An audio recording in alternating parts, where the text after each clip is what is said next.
Hi viewers, welcome to our channel. ప్రస్తుతం మనతో పాటు writer and director Kanagala Jayakumar గారు ఉన్నారు. వారితో ఒకసారి మాట్లాడదాం. సార్ నమస్కారం సార్. నమస్తే.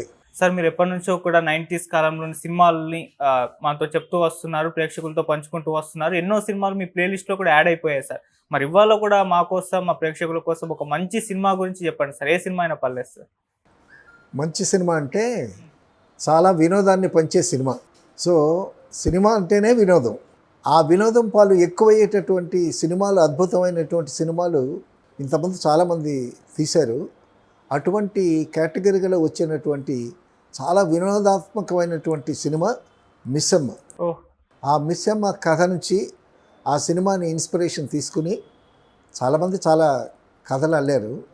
బేసిక్గా ఆ మిస్సమ్మ కథలో ఒక పుట్టుమచ్చను ఆధారం చేసుకుని అల్లినటువంటి కథ లేడీ స్టైల్. వంశీ గారు డైరెక్ట్ చేసినటువంటి లేడీ స్టైల్, అది కూడా సూపర్ హిట్ అయింది. ఏం లేదు, ఒక పుట్టుమచ్చ మీద మొత్తం కథ అంతా నడుస్తుంది. సో ఆ మిస్సమ్మ అనేటటువంటి ఆ కథని విజయ ప్రొడక్షన్స్ వారు తీశారు. దానికి నిర్మాతలు నాగిరెడ్డి చక్రపాణి గారు. తర్వాత టోటల్ స్క్రిప్ట్ రాసింది చక్రపాణి గారు. పాటలు మాత్రం పింగళి నాగేంద్ర గారు, మ్యూజిక్ ఎస్ రాజేశ్వర గారు. సో దానికి ఎల్వి ప్రసాద్ గారు డైరెక్టర్. మాయాబజార్కు ముందు తీసినటువంటి సినిమా. ఎల్వి ప్రసాద్ గారు, తర్వాత చక్రపాణి గారు, వాళ్ళు ఎంత అద్భుతంగా అల్లారంటే ఆ కథని. అసలు చాలా వినోదం, అసలు నవ్వు త్రూఅవుట్ ఫిలిం మనం నవ్వుతూ ఉంటాం అన్నమాట. నాగిరెడ్డి గారు నిర్మాత అయితే ఆ సినిమాకి చక్రపాణి గారు కూడా నిర్మాతే. చక్రపాణి గారు చాలా తెలివైన వాడు. ఆయన కొన్ని నవల్స్ తెలుగులో తర్జుమా చేశాడు. చాలా మంచి రైటరు. తర్వాత ఆ చందమామ అనేటటువంటి పుస్తకాన్ని పెట్టడానికి, ఆ చందమామతో ఆబాలగోపాలను అలరింప చేసేటటువంటి ప్రింటింగ్ చేయించి ఆ చందమామ అనేటటువంటి ఆ కథల పుస్తకం చాలా పాపులర్ అయింది. దానికి నాంది చక్రపాణి గారు. సో మొత్తం స్క్రిప్ట్ చక్రపాణి గారు రాస్తే, ఎల్వి ప్రసాద్ గారు డైరెక్షను, స్క్రీన్ ప్లే కూడా చక్రపాణి గారి. అందులో రామారావు గారి హీరో, నాగేశ్వరరావు గారు ఒక క్యారెక్టరు, అందులో సావిత్రి. ఈ సావిత్రి ఆ సినిమాతోనే చాలా పాపులర్, చాలా ఫేమ్ వచ్చింది ఆవిడకి. ఆ క్యారెక్టర్కి చాలా చక్కగా సూట్ అయింది. అంతకుముందు సావిత్రికి ముందు భానుమతిని అనుకున్నారు. కొంత షూట్ చేశారు కూడా. షూట్ చేసిన తర్వాత ఒకరోజు భానుమతి షూటింగ్కి లేటుగా వస్తే చక్రపాణి గారు గద్దించడం వల్ల ఆవిడ తప్పుకున్న తర్వాత ఆ ప్లేస్లో సావిత్రిని పెట్టారనమాట. ఫుల్ ప్లెడ్జ్డ్ హీరోయిన్గా చేయటం అనేటటువంటి సావిత్రిది ఫిలిం అది. ఓకే. సో కథ ఏంటంటే స్థూలంగా ఎస్వి రంగారావు గారు, ఆయన వైఫ్ ఋషేంద్రమణి అనుకుంటే వేసింది. వాళ్ళకి ఇద్దరు కూతుర్లు. పెద్ద కూతురు తిరునాళ్ళలో చచ్చిపోద్ది, చిన్న కూతురు వీళ్ళతో ఉంటుందన్నమాట. ఆ తిరునాళ్ళలో చచ్చిపోయినటువంటి కూతురు కోసం వీళ్ళు, ఆ తప్పిపోయినటువంటి కూతురు మళ్ళీ ఎప్పుడు దొరుకుద్దా అని ఎదురు చూస్తూ ఉంటారు. అయితే ఆ కూతుర్ని కనిపెట్టడానికి నాగేశ్వరరావు గారు ప్రైవేట్ డిటెక్టివ్ క్యారెక్టర్ వేశాడు. చాలా గమ్మత్తైనటువంటి క్యారెక్టర్, చాలా హ్యూమరస్గా, చాలా యాక్టివ్గా, భలే హుషారుగా యాక్ట్ చేశారు నాగేశ్వరరావు గారు. ఆ డిటెక్టివ్ క్యారెక్టర్ ఏంటంటే, ఆ తప్పిపోయినటువంటి పెద్ద కూతురు, ఆ కూతురు ఎక్కడ ఉంది కనిపెట్టడం ఈయన పని అనమాట. అటువంటి క్యారెక్టర్. తర్వాత రామారావు గారు హీరో. రామారావు గారు బిఏ పాస్ అయ్యి నిరుద్యోగి. తర్వాత సావిత్రి కూడా బిఏ పాస్ అయ్యి నిరుద్యోగుల మీద కథ స్టార్ట్ చేస్తారనమాట. వీళ్ళిద్దరూ ఉద్యోగం కోసం వెతికేటటువంటి ప్రయత్నంలో వాళ్ళిద్దరికి పరిచయం అవుద్ది. ఆ పరిచయం అయిన తర్వాత పేపర్లో ఒక యాడ్ వస్తుంది. ఏమని? సంగీతం నేర్పడానికి, స్కూలు నడపడానికి 2 టీచర్స్ కావాలి. ఆ 2 టీచర్స్ భార్యాభర్తలు అయితే బెటరు. వాళ్ళకి సంగీతం కానీ నృత్యం కానీ వచ్చి ఉంటే వాళ్ళ అమ్మాయికి నేర్పించడానికి అది కూడా యాడ్ అయితే బెటర్ అని ఒక యాడ్ ఇస్తారనమాట. యాడ్ ఇచ్చేసరికి రామారావు గారు చదువుతాడు. చదివి ఉద్యోగం కావాలనేసరికి ఆశ కదా. కానీ భార్యాభర్తలు అయి ఉండాలని కండిషన్ ఉంది అందులో. అయ్యో వచ్చిన ఉద్యోగం పోయింది అని అనుకుంటాడు.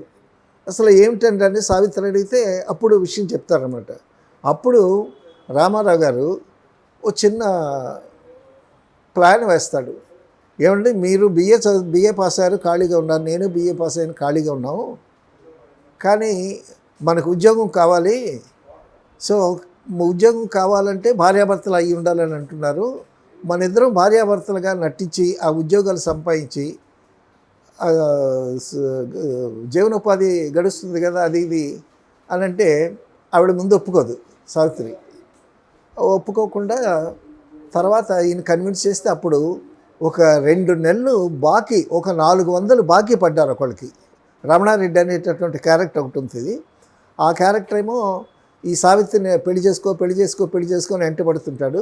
వాడి దగ్గర 400 రూపాయలు అప్పు తీసుకున్నారు. ఆ అప్పు తీర్చడానికి ఆ రామారావు గారు చెప్పిన విషయం ఒప్పుకుంటుంది అనమాట. ఓకే, 2 నెలలే పనిచేస్తాను, నేను 2 నెలలే భారీగా నటిస్తాను అని చెప్పి వాళ్ళిద్దరూ ఎస్వి రంగారావు గారి ఇంటికి వస్తారు. అందులో ఎస్వి రంగారావు గారికి ఋషేంద్రమణికి ఒక కూతురు జమున అనమాట. పోతే ప్రైవేట్ డిటెక్టివ్ నాగేశ్వరరావు గారు ఉన్నాడు కదా, వీనికి చెప్తారు ఏమని, తప్పిపోయినప్పుడు చిన్నపిల్ల, దానిలో మెడలో పులిగోర ఒకటి ఉంది, తర్వాత మా అమ్మాయి కుడికాలు బొట్టన వేలి మీద ఇంత మచ్చ ఉంది అని చెప్తారు. సో కట్ చేస్తే సావిత్రి ఒక చోట సంగీతం నేర్పుతూ ఉంటుంది. ఆవిడ కాలు మీద నుంచి ఓపెన్ చేస్తే కరెక్ట్గా ఆ మచ్చ రివీల్ అవుతుందన్నమాట. అంటే తప్పిపోయినటువంటి పెద్ద కూతురు కాలు మీద మచ్చ ఉందని, పులిగోరు ఉందని అని చెప్పడంతో ఆ బొట్టనవేలు కాలు కింద ఉన్న మచ్చని రివీల్ చేసి డైరెక్టర్ ప్రసాద్ గారు సో ఈవిడ ఎక్కడ ఉంది అని ఆడియన్స్కి చెప్పటం అనమాట. తర్వాత సో వాళ్ళిద్దరు వస్తారు. వాళ్ళిద్దరూ వచ్చిన తర్వాత భార్యాభర్తలుగా నటిస్తూ ఉంటారు.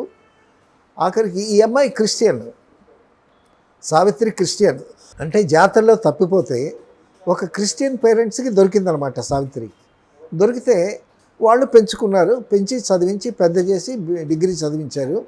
సో క్రిస్టియన్ పేరెంట్స్ నువ్వు మాకు దొరికేవమ్మా అని చెప్పరు. సో సొంత తల్లిదండ్రులు అన్నట్టే భావిస్తుంది సావిత్రి. సో ఆ విధంగా ఉద్యోగం కోసం 2 నెలలు అప్పు తీర్చడం కోసం వీళ్ళిద్దరూ ఇక్కడ ఉంటారన్నమాట. ఇలా ఉంటుండగా ఆ మచ్చ ఉన్నదే సావిత్రి, ఈ ఇంటికే ఉద్యోగం వచ్చింది. So private detective character Nageswara Rao garu ఈ అమ్మాయి ఎవరు అసలు బయటికి వెళ్లకుండా ఈ అమ్మాయినే చూస్తూ ఉంటాడు. ఈ అమ్మాయి ఎక్కడి నుంచి వచ్చింది, ఈ అమ్మాయి దేవూరు, ఒకవేళ ఈ అమ్మాయి మా అమ్మాయి అవుతుందా, ఈ ఇంటి పెద్ద కూతురు అవుతుందా అని కథంతా ఆ మచ్చ చుట్టూ, ఆ సావిత్రి, రామారావు గారు ఆ ఫ్యామిలీ చుట్టేంత కథ చదువుతాడు. అసలు టోటల్గా ఇండోర్లోనే తీశారు. అక్కడ అసలు అవుట్డోర్కి వెళ్ళాల్సినటువంటి పని లేదు. సెట్స్ కూడా, పాటలకు కూడా సెట్స్ వేశారు. సో టోటల్గా ఈ ఎవరైతే వెతుకుతున్నారో ఆ అమ్మాయే ఈ అమ్మాయి. ఉద్యోగరీత్యా ఆ అమ్మాయి ఇక్కడికే వచ్చింది. సో వీళ్ళ పెద్ద కూతురని వాళ్ళకి తెలియదు, సో ఆడియన్స్కి మాత్రం తెలుసు. ఓకే. సో ఆ మచ్చ ఎప్పుడు రివీల్ అవుతుంది, వీళ్ళు ఎప్పుడు కలుస్తారు అనేటటువంటి ఆ టెన్షన్ మీదే స్క్రీన్ ప్లే అంతా భలే స్క్రీన్ ప్లే చేశాడు చక్రపాణి గారు. టోటల్ స్క్రిప్ట్, డైలాగులు అన్నీ ఆయనే, పాటలు మాత్రం పింగళ నాగేంద్ర గారు రాశారు. సో ఈ విధంగా జరుగుతూ ఉంటుండగా వీళ్ళు వెళ్ళేసరికి వీళ్ళకి తెలియదు కదా, వాళ్ళిద్దరు భార్యాభర్తలు అన్నారు కదా, భార్యాభర్తలుగానే ట్రీట్ చేస్తూ ఉంటారు. వీళ్ళకి ఒక 2 గదులు ఇస్తారు. 2 గదులు ఇస్తే సావిత్రి ఏమో మిస్సమ్మ క్యారెక్టర్. మిస్సమ్మ అంటే క్రిస్టియన్ గర్ల్ కాబట్టి మిస్సమ్మ అని పేరు పెట్టారు. తర్వాత అప్పుడే 1955లోనే హిందూ ఫ్యామిలీకి క్రిస్టియన్ ఫ్యామిలీకి ఉండేటటువంటి డిఫరెన్సెస్ అవన్నీ బాగా చక్కగా డిపిక్ట్ చేశారు. 1955 అంటే ఇప్పటికి ఎన్ని సంవత్సరాలు చూడు. సో ఆ రిలీజియన్ దీని కాకుండా మళ్ళీ ఆ రిలీజియన్ మీద సీరియస్గా పోలేదు, వినోదాత్మకంగానే వెళ్ళారు. సో క్రిస్టియన్స్ కొంతమంది బొట్టు పెట్టుకోరు కదా.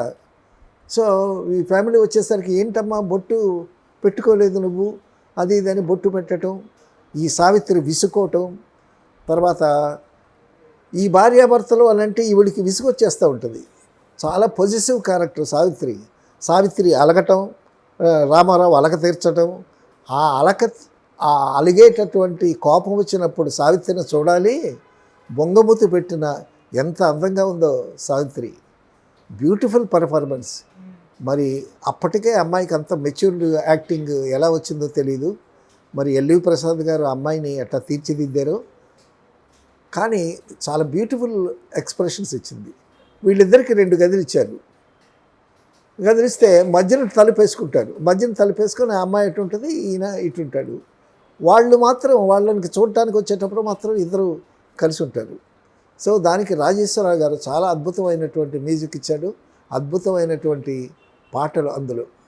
సో వీళ్ళు వచ్చిన తర్వాత జమునకేమో సంగీతం నేర్పడం. ఈ సంగీతం నేర్పడానికి జమున వచ్చి వీళ్ళు భార్యాభర్తలుగా నటించటం ఈవిడికి చాలా ఇబ్బందిగా ఉంటుంది. సావిత్రికి ఇబ్బందిగా ఉండి విసుక్కుంటూ ఉంటే అప్పుడేమో జమున వచ్చి మీరు విసుక్కుంటున్నారు, మీరు వద్దు, మాస్టర్ గారి దగ్గర నేను సంగీతం నేర్చుకుంటాను అని ఈ మాస్టర్ గారిని లాక్కెళ్తుంది. సో మాస్టర్ గారిని లాక్కెళ్ళేటప్పుడు తనకి తెలియకుండా ఒక ర్యాపో డెవలప్ అవుద్ది సావిత్రికి. డెవలప్ అయ్యి జమునికి మళ్ళా సావిత్రికి పడదు అక్కడ. సో జమునేమో రామారావు గారితో కాస్త ఫ్రీగా మూవ్ అయ్యేసరికి ఈవిడ మూతి ముడుచుకుంటుంది. సో వాళ్ళిద్దరి మధ్య మంచి ఇరుక్సం పోషను రామారావు గారు. మళ్ళీ ఆయన మీద ఇసుక్కుంటుంది, మీరు ఆమెకే డ్యాన్స్ నడపండి, మీరు వెళ్ళండి, అది ఇది, నేను ఇంటికి పోతాను. అడిగినప్పుడల్లా నేను ఇంటికి పోతాను, నేను ఇక్కడ ఉండును, మీ భారీగా నటించడం నాకు ఇబ్బందిగా ఉంది, నేనేమో క్రిస్టియన్ గర్ల్ని, నేను ప్రభువుని నమ్ముకున్నాను, వాళ్ళేమో బొట్టు పెట్టుకోమంటారు, అది ఇదని భలే యాక్ట్ చేసింది సావిత్రి. చూడాలి అది సినిమా. ఆ సినిమా మిస్సమ్మ సినిమాని యాజ్ ఇట్ ఈజ్గా ఇప్పుడు ఆర్టిస్టులతో యాజ్ ఇట్ ఈజ్గా తెచ్చిన చాలా అద్భుతంగా ఉంటుంది. మిస్సమ్మ అనేటటువంటి పేరుతో మరొక సినిమా తీశారు, మరొక సినిమా కూడా వచ్చింది. అవును. సో ఈ లేడీ స్టైలర్లో వంశీ గారు పెట్టాడు మచ్చ జమజచ్చ అని. సో ఆ లేడీ స్టైల్ కథకి ఇన్స్పిరేషన్ ఈ మిస్సమ్మ, ఆ మచ్చే, ఆ పుట్టుమచ్చ అనమాట. ఇలా ఉంటుండగా సావిత్రి గారికి రామారావు గారికి భార్యాభర్తలుగా నటిస్తున్నారు కదా, ఈయన మంచితనం చూసి ఆవిడ she will fall in love with Rama Rao garu. ప్రేమించడం మొదలుపెట్టిన తర్వాత పక్కనే డ్యాన్స్ నేర్చుకోవటానికి, పాట నేర్చుకోవటానికి జమున వస్తూ ఉంటుంది కదా, అప్పుడు రామారావు గారిని జమున సావిత్రి పట్టుకొని ఇద్దరు అటు ఇటు లాగుతూ ఉంటారు. భలే ఇంట్రెస్టింగ్ సీన్ అది. ఆ సీన్లు చూడాలి కానీ ఆ చెబితే ఆ ఇంపాక్ట్ తెలియదు. ఒకసారి చూడు మిస్సమ్మ, చాలా ఎంటర్టైనింగ్ సినిమా, ఆ అద్భుతమైనటువంటి స్క్రీన్ ప్లే. అందులో రాజేశ్వరరావు గారు పాటలు ఏమి ట్యూన్ కట్టాడు. తర్వాత ఇందులో ఘంటసాల గారు పాడలే ఈ సినిమాలో, ఘంటసాల గారు పాడలేదు, రాజేశ్వరరావు గారు మ్యూజిక్ కాబట్టి రాజేశ్వరరావు గారికి రామారావు గారికి రాజేశ్వరరావు గారికి ఘంటసాల గారికి కొంచెం పడదు, ఎందుకంటే ఇద్దరు లెజెండ్స్. సో ఇద్దరు లెజెండ్స్ అయితే రికార్డింగ్స్లో ఎస్ రాజేశ్వరరావు గారు చాలా గట్టిగా ఒక్క సంగతి ఎన్ని తేడా వచ్చినా సరే గట్టిగా పట్టుకుంటాడు. సో వీళ్ళిద్దరు లెజెండ్స్ కాబట్టి ఒక వరలో 2 కత్తులు ఇవ్వడం అంటారు కదా, అలాగా రాజేశ్వరరావు గారిని మ్యూజిక్ డైరెక్టర్గా పెట్టినందువల్ల జనరల్గా విజయ ప్రొడక్షన్స్కి ఘంటసాల గారే మ్యూజిక్ చేస్తారు, కానీ ఈ సినిమాకి మాత్రం రాజేశ్వరరావు గారిని పెట్టారు. అయితే ఘంటసాలని పాటలు పాడమంటే మనం మ్యూజిక్ డైరెక్షన్ ఇవ్వలేదు కదా అని చెప్పి ఏం రాజా చేత పాడించారు. పీలీల ఏం రాజా పాడారనమాట. ఏం రాజా వాయిస్ చాలా సాఫ్ట్గాను చాలా మెలోడియస్గా బాగుంటుంది. మిస్సమ్మ బాగా ఆడుతున్న రోజుల్లో నేను ఇంత కుర్రాడిని విజయనగరంలో చూశాను మిస్సమ్మ సినిమా. మేము ఉండే చోట పువ్వాడ వాళ్ళని ఒక రిచ్ పీపుల్, వాళ్ళ పెళ్ళికి ఈ ఏం రాజాని ఆర్కెస్ట్రాని పిలిపించారు. అప్పుడు మిస్సమ్మ చాలా అద్భుతంగా ఆడుతుంది, ఆ పాటలు చాలా హిట్ అయ్యాయి. ఆ ఏం రాజా టీం వచ్చి అక్కడ కచేరీ చేస్తే విపరీతంగా జనం చేరారు. అంత అద్భుతంగా ఆయన పాటలది. ఏం రాజా తర్వాత ఏం రాజా భానుమతి గారి సినిమాలో కూడా విప్పనారాయణలో నాగేశ్వరరావు గారికి పాడాడు. అక్కడ ఘంటసాల గారు పాడాల్సింది. అక్కడ ఘంటసాల గారు వచ్చి విప్పనారాయణ సినిమాలో మ్యూజిక్ ఆయన ప్రాక్టీస్ చేస్తున్నాడు. ప్రాక్టీస్ చేస్తుంటే భానుమతి గారు ఒక మాట అంది. ఆ మాట అనేసరికి అడిగి వెళ్ళిపోయాడు ఆయన ఘంటసాల గారు. ఏంటి ఏమంది ఈవిడ? ఆయన ప్రాక్టీస్ చేస్తున్నాడు. ఇప్పుడు ఎంత గొప్ప గాయకుడైనా సరే ముందు పాట విని కాస్త ప్రాక్టీస్ చేసి కదా మైక్ ముందుకు వచ్చి పాడేది.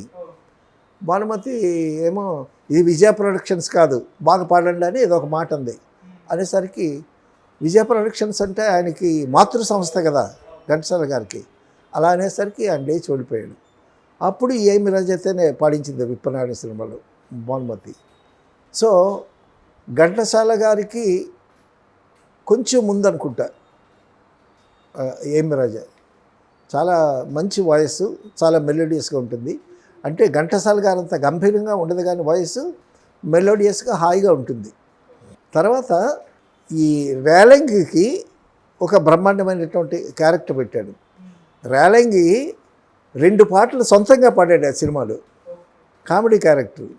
ఆ కామెడీ క్యారెక్టర్ అంటే అడుక్కునే క్యారెక్టర్. హార్మోనియం పెట్టుకొని హార్మోనియం వాయిస్తూ పాట పాడుతూ అడుక్కుంటుంటాడు అనమాట.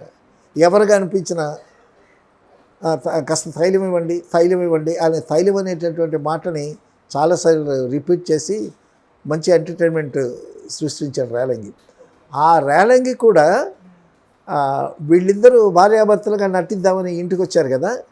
సో అడుక్కునేవాడు కదా, నువ్వు కూడా మాతో రావయ్యా అని రామారావు గారు అంటే ఆ రేలంగి ఇక్కడ కూడా వస్తాడు.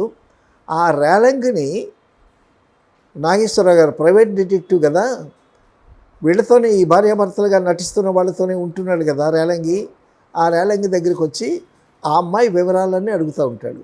ఆ అమ్మాయి ఊరేంటి, పేరేంటి అని అంటే అవన్నీ చెప్పాలంటే కాస్త తైలం పడాలి అంటాడు రేలంగి. అని అంటే కొంత డబ్బులు తీసిస్తాడు. సరే ఊరు పేరు ఏదో చెప్తాడు. అసలు ఆ అమ్మాయి కాళ్ళ మీద పుట్టుమచ్చ, బొట్టన కాళ్ళ మీద ఇంత మచ్చ ఉండాలి, అది ఉందా లేదా కనుక్కోవాలి ఈయన. ఈ వివరాలను అడిగితే ఇంకొంచెం తైలం పడి అంటుంటాడు. ఆ రేలంగి క్యారెక్టర్ కూడా చాలా ఎంటర్టైనింగ్ క్యారెక్టర్గా తీసుకొచ్చారు. ఆఖరికి ఏమవుతుందంటే లాస్ట్లో వీడికి కోపం వచ్చి, సావిత్రికి కోపం వచ్చి కాలు చెప్పు తీస్తుంది. కాలు చెప్పు తీసేటప్పుడు నాగేశ్వరరావు గారు కాలు మీద చూస్తాడు, మచ్చ ఉందా లేదా అని. ఆఖరికి ఆ మచ్చ రివీల్ అయిన తర్వాత అప్పుడు మచ్చ ఉంది అంటారు. అన్న తర్వాత ఆ పులిగోర కూడా వాళ్ళు చిన్నప్పుడు వేసుకునేటటువంటి ఆ పులిగోర ఉంటుంది కదా, ఆ పులిగోరని కూడా ఇక్కడికి తీసుకొచ్చి కథ డ్రైవ్ చేశాడు. సో ఆ పులిగోర చూస్తాడు. తప్పిపోయినప్పుడు నా పెద్ద కూతుర్లో మెడలో ఉన్న పులిగోర ఇదే. తర్వాత కాలు మీద మచ్చ చూసి నువ్వేనమ్మా పెద్ద కూతురు అది ఇదని అందరూ వాటేసుకుంటే సావిత్రి బెత్తరపోద్ది. నేను క్రిస్టియన్ను, నేను మీ కూతురుని ఎట్ట అవుతానో బెత్తరపోద్ది. ఇంతలోకి క్లైమాక్స్లో సావిత్రిని వెతుక్కుంటూ పెంచినటువంటి ఆ క్రిస్టియన్ ఫ్యామిలీ ఫాదర్ మదర్ కూడా వస్తారు. వచ్చిన తర్వాత అప్పుడు అమ్మా నువ్వేనమ్మా మా పెద్ద కూతురివి, తిరునాళ్ళలో చిన్నప్పుడు తప్పిపోయావు, నువ్వే మా కూతురు, అదిగా కాలు మీద మచ్చ, ఇదే పులిగోరు అది ఇదని అంటే అప్పుడు సావిత్రిని పెంచి చదివించి పెద్ద చేసినటువంటి ఆ క్రిస్టియన్ పేరెంట్స్ చెప్తారనమాట, అవునమ్మా నువ్వు మా సొంత కూతురు కాదు, మేము పెంచుకున్నాము, మాకు తిరునాళ్ళలో నువ్వు దొరికావు, మాకు బిడ్డ లేకపోతే నిన్ను తీసుకొచ్చి పెంచుకున్నాము అది ఇదని చెప్తారు. చెప్పేసరికి అప్పుడు సావిత్రి బిత్తరపోద్ది అనమాట. అప్పుడు అయితే నేను మీ కూతుర్ని కాదా, నేను వాళ్ళ కూతున్నా అని అంటది. అంతే కదా, ఎప్పుడో చిన్నప్పుడు తప్పిపోయి వీళ్ళే పెంచి పెద్ద చేసి చదివించి ఇంత పెద్దదాన్ని చేశారు. అప్పుడు కన్న తల్లిదండ్రులను కన్నా వీళ్ళ మీద ఎక్కువ ప్రేమ ఉంటుంది కదా. సో ఆ డైలమా సావిత్రి యాక్ట్ చేసింది. అసలు ఆ సిచ్యువేషన్ కూడా ఆ డైలమా భలే క్రియేట్ చేశాడు డైరెక్టర్. ఆ స్క్రిప్ట్ కూడా ఎంత అద్భుతంగా రాశారు. అప్పుడంటే అయితే నేను బీకుతున్నా అని అంటే, లేదమ్మా వాళ్ళకు రంగారావు గారి చేత చెప్పిస్తాడు, లేదమ్మా వాళ్ళ కూతురివే, మా కన్నబిడ్డవైనా చిన్నప్పుడు తప్పిపోయావు నువ్వు, కానీ నేను పెంచి చదివించి ఇంతదాన్ని చేసింది ఆ తల్లిదండ్రులే. ఇప్పుడు మేమేమో కన్న తల్లిదండ్రులు, వాళ్ళు పెంచిన తల్లిదండ్రులు, మా రెండు ఫ్యామిలీకి కూతురువే నువ్వు అని చాలా చక్కగా కథ ఫినిష్ చేస్తాడు. సో కథ అంతా కూడా వీళ్ళిద్దరూ భార్యాభర్తలుగా నటిస్తున్నారు. వీళ్ళిద్దరూ భార్యాభర్తలుగా నటిస్తున్నారని ఆడియన్స్కి తెలుస్తుంది, క్యారెక్టర్స్కి తెలియవు. అలాగే తప్పిపోయిన సావిత్రి, చిన్నప్పుడు చచ్చిపోయిన అమ్మాయి సావిత్రి, ఆ కాలి మీద మచ్చ ఉన్నది అనేటటువంటి విషయం ఆడియన్స్కి రివీల్ అయిపోయింది, కానీ క్యారెక్టర్స్కి తెలియవు. అలాగా కథ అంతా ఆడియన్స్కి తెలుసు, క్యారెక్టర్స్ మధ్యన సస్పెన్సు, ఆ సస్పెన్స్ని చాలా బాగా మెయింటైన్ చేశారు డైరెక్టర్ కానీ, స్క్రీన్ ప్లే రాసినటువంటి చక్రపాణి గారు కానీ. తర్వాత అందులో పాటలు, ఇటువంటి పాటలు, రాజేశ్వరరావు గారు విశ్వరూపం అన్నమాట ఆ సినిమాలో. అందులోనే రామారావు గారికి సావిత్రి విసుకుని వెళ్ళిపోద్ది రామారావు మీద. ఆవిడే 2 నెలలే ఉద్యోగం నేను చేస్తాను, 400 అప్పు తీర్చాలి. 400 అప్పు అంటే అప్పుడు ఎక్కువ, 1955లో. 2 నెలలే ఉంటాను, నేను ఇక్కడ ఉండను, వాళ్ళు ఆ బొట్టు పెట్టుకోమంటారు, నేను క్రిస్టియన్ గర్ల్ని, నేను ప్రభువుని నమ్ముకున్నాను. తర్వాత వీళ్ళిద్దరూ భార్యాభర్తలు అని ఆవిడేదో ఒక సీన్ చాలా గమ్మత్తుగా క్రియేట్ చేశారు అందులో. వీళ్ళిద్దరూ నిజంగా భార్యాభర్తలు అనుకుని ఈ అమ్మాయికి ఏదో గర్భం వచ్చింది అనేటువంటి ఇల్యూషన్ క్రియేట్ చేసి ఈ పేరెంట్స్, జమున తల్లిదండ్రులు, అప్పటికి సావిత్రి తల్లిదండ్రులు అవ్వలేదుగా, లాస్ట్గా అవుతారు, వీళ్ళంతా ఈ అమ్మాయికి సీమంతం, అమ్మ రేపు నీకు సీమంతం చేస్తామంటారు అని అంటే సావిత్రి చెంటి రామని అడుగుద్ది, ఏమండి సీమంతం అంటే ఏమిటి అని. సీమంతం అంటే అన్ని రిలీజియన్స్లో చేస్తారు కానీ అమ్మాయికి తెలీదు. అప్పుడు రామారావు సీమంతం అంటే అదొక పండగలండి అని అంటాడు. ఆ సీమంత పాట కూడా పెట్టారు. సో కూర్చోబెట్టి గంధం గింధం రాసి ఆ చుట్టూ ఆడవాళ్ళంతా చేరి ఒక పాట పాడి ఈవిడ్ని ఇట్ట ఇది పెడుతుంటే ఉక్కిరి బిక్కిరి చేస్తుంటే ఈవిడ విసుక్కొని నేను వెళ్ళిపోతాను, నాకు అక్కర్లేదు, ఈ నటన అక్కర్లేదు, నాకు వీళ్ళు ఇచ్చే జీతం అక్కర్లేదు అని అంటే, ఇప్పుడు రామారావు ఏమండి 2 నెలలు బాకీ తీర్చుకుంటారు కదా, 1 నెల అయింది, మరొక నెల కదా, అది పూర్తి చేసి వెళ్ళండి, తర్వాత మీ ఇష్టం ఉంటే ఉండండి, లేకపోతే వెళ్ళిపోండి, అది ఇదేని ఆవిడ బతిమలాడుతూ ఉంటాడు రామారావు గారు. ఆవిడ విసుక్కుంటూ ఉంటుంది, మూతి ముడుస్తూ ఉంటుంది. ఆ మూతి ముడిచేటప్పుడు ఆ కోపంలో కూడా ఎంత చక్కగా ఉందో సావిత్రి. సో అసలు అందులో పాటల గురించి చెప్పుకోవాలి. అందులో రాజేశ్వరరావు గారు చేసిన పాటలు, బృందావనమది అందరిది, గోవిందుడు అందరి వాడలే, పెద్ద సూపర్ హిట్ సాంగ్ ఇందులోదే. తర్వాత రేలంగి పాడిన పాట, అడుక్కునేవాడు కదా, ధర్మం చెయ్యి బాబు, కానీ ధర్మం చెయ్యి బాబు, ధర్మం చేస్తే పుణ్యం వస్తుంది, కర్మ నశిస్తుంది బాబు అని హార్మోని వాయిస్తూ డ్యాన్స్ చేస్తూ భలే పాడతాడు. 2 పాటలు పాడాడు రేలంగి సొంత వాయిస్తూ.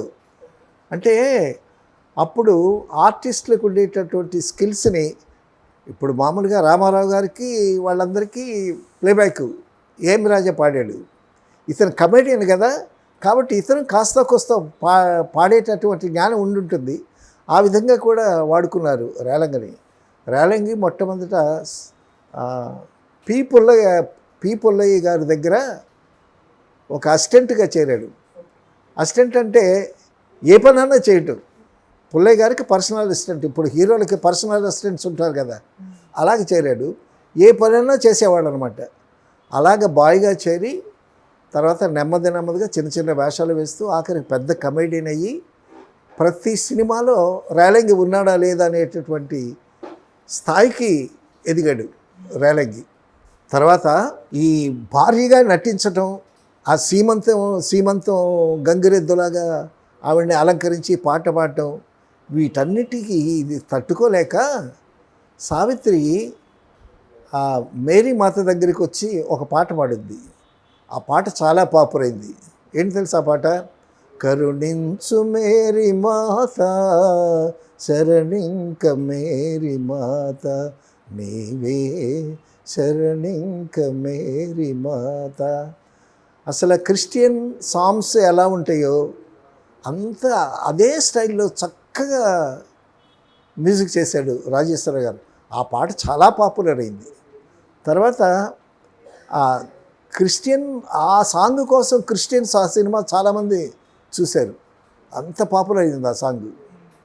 తర్వాత అందులో పింగళి నాగేంద్ర గారు రాసిన లైన్లు, కరుణించు మేరీ మాత శరణింక మేరీ మాత, నీవే శరణింక మేరీ మాత, భువిలేని దారి చేరి పరిహాసమాయ బ్రతుకు, క్షణమైన శాంతి లేదే దినదినము శోధనాయే.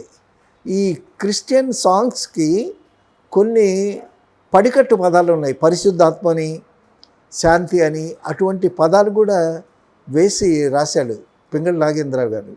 సో ఓ పాట రాయటానికి కూడా వాళ్ళు ఎంత స్టడీ చేస్తాడనేటటువంటిది ఒక నిదర్శనం.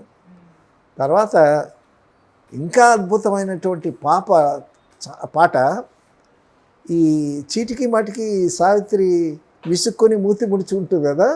మూతి ముడుచుకుంటే రామారావు గారు పెరట్లోకి వచ్చి చందమామతో పాట పాడతాడు. చందమామతో కంప్లైంట్ చేస్తాడు అంటే ఏంటి తెలుసా అది? రావోయి చందమామ. ఇందులో పాట అది చాలా పాపులర్. రావోయి చందమామ మా వింత గాథ వినుమా, రావోయి చందమామ అని. తన మతమేదో తనది, మన మతమసలే పడదోయ్, మనము మనమను మాటే అనని ఎదుతానదోయ్ అని చంద్రుడిని చూసి చంద్రుడు కంప్లైంట్ చేసి ఆవిడ మీద పాట పడతారు అన్నమాట. సో ఆ పాటలో మళ్ళా ఆవిడ కూడా జాయిన్ అవుద్ది. ఈయన ఒక చరణం పాడి రామారావు గారు రాబోయ్ అనేసరికి ఫిమేల్ వాయిస్ వస్తుంది అని అంటాడు. అనేసరికి పక్క నుంచి సావిత్రి వచ్చి అందుకుంటుంది. సో అది చాలా పాపులర్ ఆ పాట. ఇప్పటికీ కచేరీలో పాడుతున్నారు. బాలసుబ్రహ్మణ్యం గారి కాంపిటీషన్స్కి వచ్చినటువంటి వాళ్ళు చాలామంది ఈ పాట పాడారు.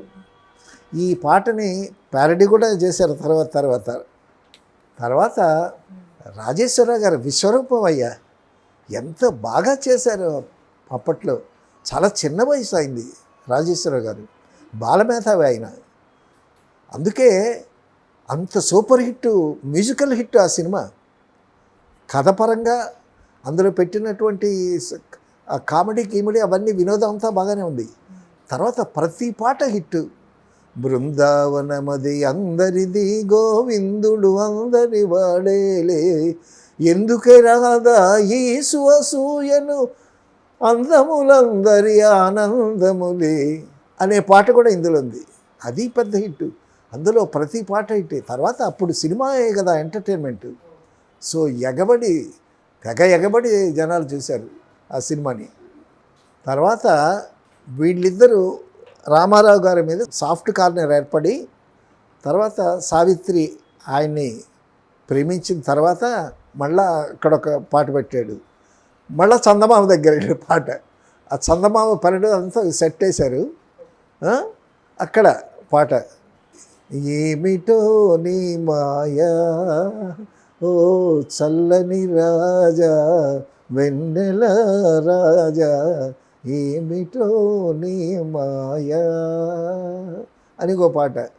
తర్వాత చరణాల్లో కరుణ కలికమిది నీ కిరణములే, చెలిమి కోరుచు ఏవో పిలుపులు నాలో నాకే వినిపించనయా, ఏమిటో ఈ మాయా ఓ చల్లని రాజా వెన్నెల రాజా. చిన్నప్పుడు విన్న అది ఆ ట్యూన్ ఇప్పటికీ నాకు గుర్తుందంటే అంత ఎంత ఇంపాక్ట్ ఇచ్చింది ఆ సినిమా. కరుణ కలికమిది, కనుల కలికమిది. కనుల కలికం అంటే కాటిక. నీ కిరణాలు, నీ చల్లని కిరణాలు నా కన్నులకి కాటుకలాగా ఉన్నాయి. చెలిమి కోరుచు ఏవో పిలుపులు నాలో నాకే వినిపించనయ్యా అని పాడుతుంది. అంటే చెలిమి కోరుతుంది, ప్రేమించింది కదా. ఆ పిలుపులు నాలో నాకే వినిపిస్తున్నాయి అని రామారావు గారి హీరో మీద ప్రేమభావం పుట్టిన తర్వాత పాడేటటువంటి పాట. ఈ పాట కూడా సూపర్ హిట్. అందులో అన్ని పాటలు హిట్టే. ఎంత అద్భుతంగా చేశాడో రాజేశ్వరరావు గారు. అందుకే ఆయన మ్యూజిక్లో ఎవరైనా ఇంటర్ఫేర్ అయితే ఒప్పుకోడు. అంత ఆత్మవిశ్వాసం, అంత అభిజాత్యం, అతని మీద అంత గొప్ప నమ్మకం. రాజేశ్వరరావు గారు ట్యూను యాజ్ ఇట్ ఈజ్గా ఒక్క రావు బాల సరస్వతే పాడగలదంట, ఇంకెవరు పాడలేరు అని పెద్దలు చెప్తారు. రాజేశ్వరరావు గారు కూడా ఒకసారి అన్నారట, నా ట్యూను యాజ్ ఇట్ ఈజ్గా సుశీల కానీ, జానకి కానీ, ఘంటసాల కానీ, పివి శ్రీనివాస్ కానీ, ఏఎం రాజా కానీ, వీళ్ళందరికన్నా నా ట్యూను కరెక్ట్గా, నా స్వరం కరెక్ట్గా పలికేది రావు బాల సరస్వతే అని చెప్పేవాడు. సో అంత గొప్ప మేధావి, అంత అద్భుతమైనటువంటి మ్యూజిక్ ఇచ్చినటువంటి ఆయన రాజేశ్వరరావు గారిని, ఇది 1955 అయితే 57లో మాయాబజార్ తీస్తే మాయాబజార్లో పెట్టారు, మళ్ళీ ఆయనకే మ్యూజిక్ ఇచ్చారు. మళ్ళీ నాగిరెడ్డి గారు, చక్రపాణి గారు ఏదో ఇంటర్ఫైర్ అయ్యాడు. అంటే అప్పటికే 4 పాటలు చేశాడు మాయాబజార్లో. చేస్తే ఇంటర్ఫైర్ అయ్యేసరికి లేచి వెళ్ళిపోయాడు ఆయన. సో అంత ఇది గమ్మత్తుగా చెప్తారు. ఆయన చేసిన సినిమాల కన్నా ఆయన వదిలేసిన సినిమాలు ఎక్కువ అని చెప్తూ ఉంటారు.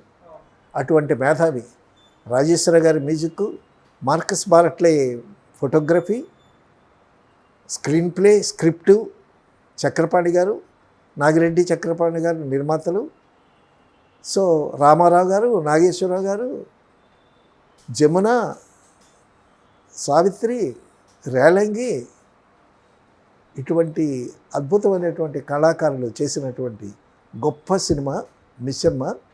ఆ మిస్సమ్మ ఇన్స్పిరేషన్ తీసుకొని చాలామంది కొన్ని సిన్ను కొట్టారు కానీ, బట్ ఈ మిస్సమ్మ అనేటటువంటి కథని యాజ్ ఇట్ ఈజ్గా ఇప్పుడున్న ఆర్టిస్టులు తీసినా సరే యాజ్ ఇట్ ఈజ్గా తీస్తే చాలు, అద్భుతంగా ఉంటుంది. సో భార్యాభర్తలుగా నటిస్తున్నటువంటి ఒక జంట హీరోయిన్లు, ఒక బటన వేలు మీద ఒక మచ్చ, ఈ మచ్చ చుట్టూ భార్యాభర్తల నటన చుట్టూ తిరిగేటటువంటి కథ ఇది. విజయ్ ప్రొడక్షన్స్ వాళ్ళు, ఎల్వి ప్రసాద్ గారు అద్భుతంగా డైరెక్ట్ చేసినటువంటి cinema. Okay, thank you so much sir. మీరు అన్నట్టు మరి నిజంగా ఆ సినిమాని మరోసారి డైరెక్టర్స్ ఎవరన్నా, ప్రొడ్యూసర్స్ ఎవరన్నా ఈ టైంలో తీస్తే బాగుంటుంది, అంటే ఆ మ్యాజిక్ ఇంకోసారి రీక్రియేట్ అయితే ఇంకా బాగుంటుంది. ఆ ప్రయత్నం ఏమన్నా చేయాలని మనం కోరుకుందాం.